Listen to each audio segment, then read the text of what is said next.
Hey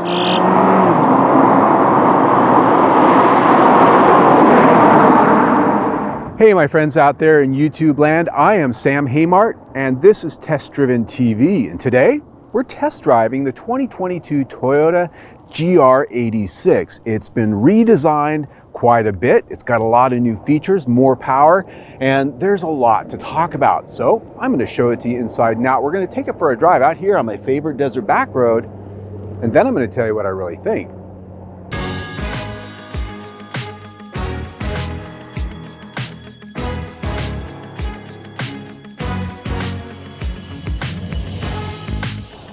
Nine years ago, I first drove the Scion FR-S, and that was a car I was very impressed with. I drove it on the track more than once during its life cycle, and it's a car that, for its price, has always been a great deal, a very credible sports car, and a car that offers a lot of quality and performance for the money. And for 2022, it has been significantly refreshed. It's almost more than a refresh, but not a completely new car from the ground up. All of the exterior sheet metal is new. A lot of the structure has been redesigned and improved, and it has more horsepower. Now, the vehicle we have right here, this is a premium trim grade.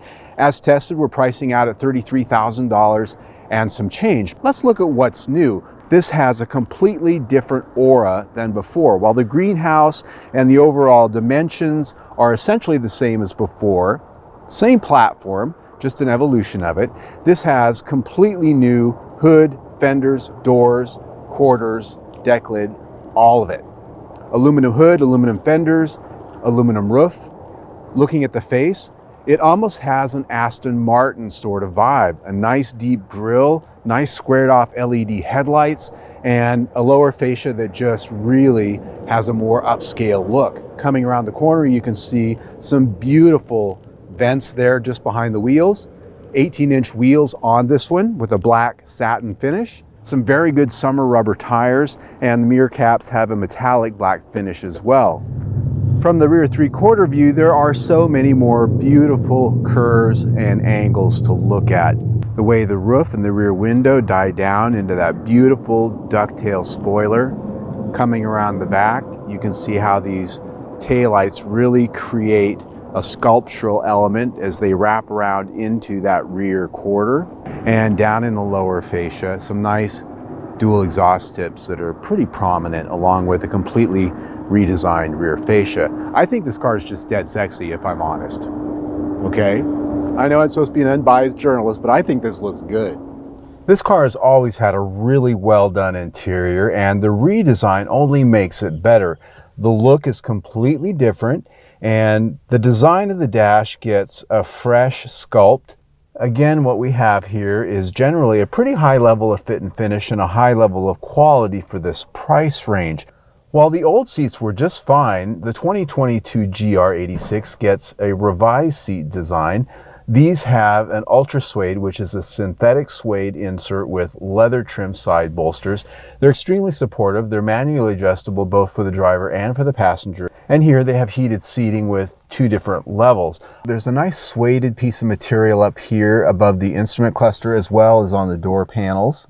The steering wheel, leather covered. This one has paddle shifters on it because we do have the automatic transmission. Ahead of me is a new instrument cluster for 2022. It's comprised of a single 7-inch digital display, and off to the right a smaller 3 to 4-inch square display. In essence, it looks like one big large one. It's customizable to some degree, and it does change with the drive modes. It doesn't give you a lot of unnecessary glitz. It's all about giving you functional information.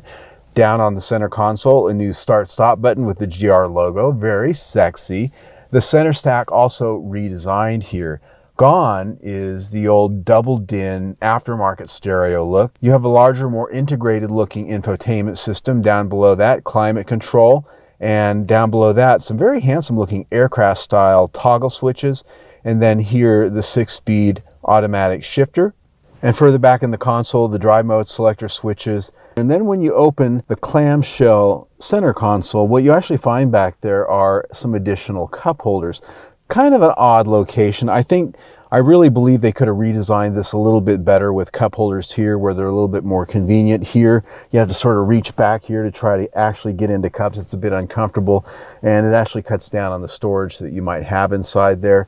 There are USB and auxiliary ports in there for your other things. The big thing here is I don't find any easy place to put my phone when I'm driving around. I have to stick it in this cup holder or maybe lay it on the seat. There's no defined cubby for that. The rear seat, now normally you're going to see me sitting in the back seat in these reviews showing you how comfortable that is or how uncomfortable it is, and I'm not doing that today, okay? I can't fit back there. That back seat is made for your insurance rates. It's not made for people. Now, yes, you can put these seats all the way forward and people can fit back there, but my partner got back there this week when I was driving, and he's 5'5", about 150 pounds, and he had to sit cross-legged because even with the seat forward, he couldn't get his legs down behind this seat. It's barely even for kids, okay? It's all about calling this a 4-seat sport coupe instead of a 2-seat sports car for the purpose of your insurance company. It really just isn't any good for anything else. That said, this is a pretty nicely done interior. I like the changes they made, especially here in the center stack, but there are some design compromises here, especially with the functionality of where the cup holders back here in an inconvenient place where they could have just as easily been put in a convenient place and no easy place to put your phone. This interior gets 4 out of 5 stars. One of the big design improvements for 2022 is a new integrated 8-inch touchscreen display for the human interface. They've done a nice job in laying this out. It has a volume and a tuning knob and hard buttons on both sides for the most used things. The graphics are easily understandable and easily navigated as you go around.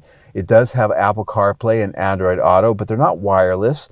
This does have decent audio quality, but it's not high-end as you might expect in the top-end model.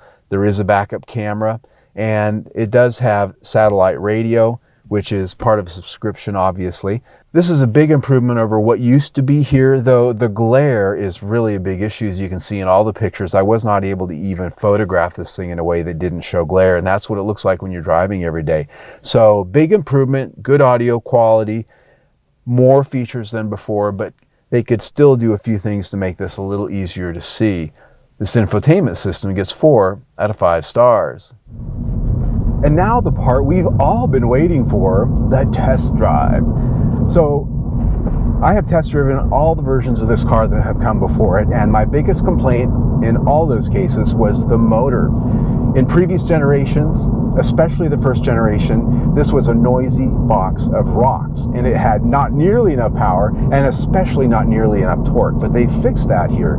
2.4 liter engine, more power, now 228 horsepower, that's an 18% bump, and now 184 pound-feet of torque, that's an 11% bump. And the best part is they've ironed out all the roughness and the noise. So I'm really excited about the fact that they've really made this motor something that you can truly enjoy. But the question I always like to ask is, how does it go? Come to a complete stop. Go. Nice sound. And 60. Listen to that. It's not noisy anymore. It's got a nice sound. Woo! And I'm really cruising. So brake, brake, brake, brake, brake. And this automatic transmission in this has a nice way of working. It gives you downshifts at corners and it upshifts when you want. Woo! Notice that?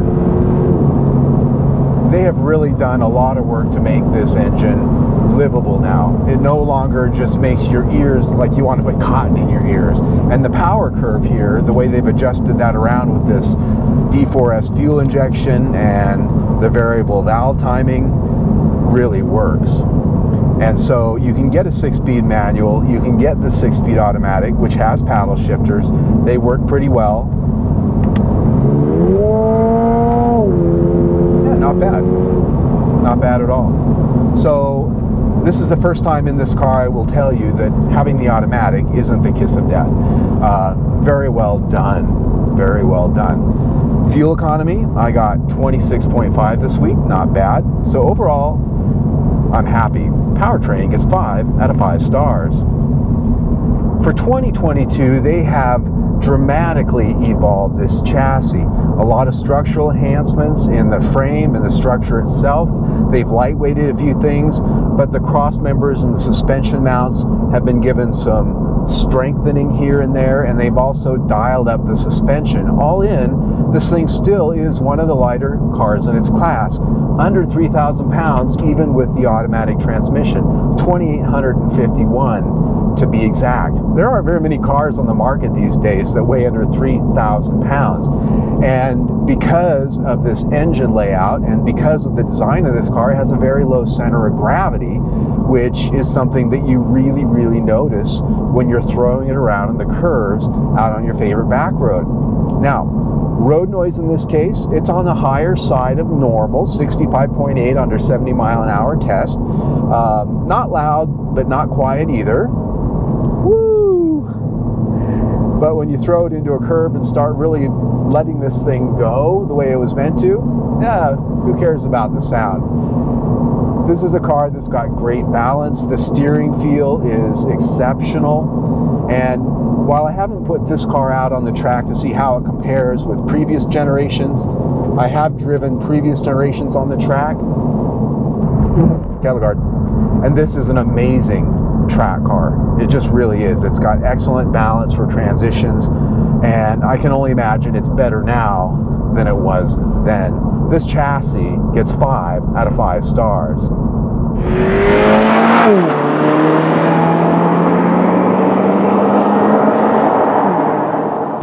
You know, all in, I think this is a car they really should have made the Supra. Add a turbocharger.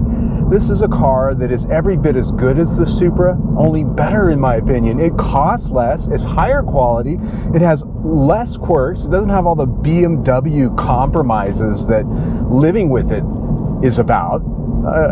That's just my opinion. I think the Supra's, you know, really pretty and everything, but it's a BMW, and which is great if you like BMWs, but if you like Toyotas, it's not one, right? It's just this really complicated, quirky, expensive, not made as good thing.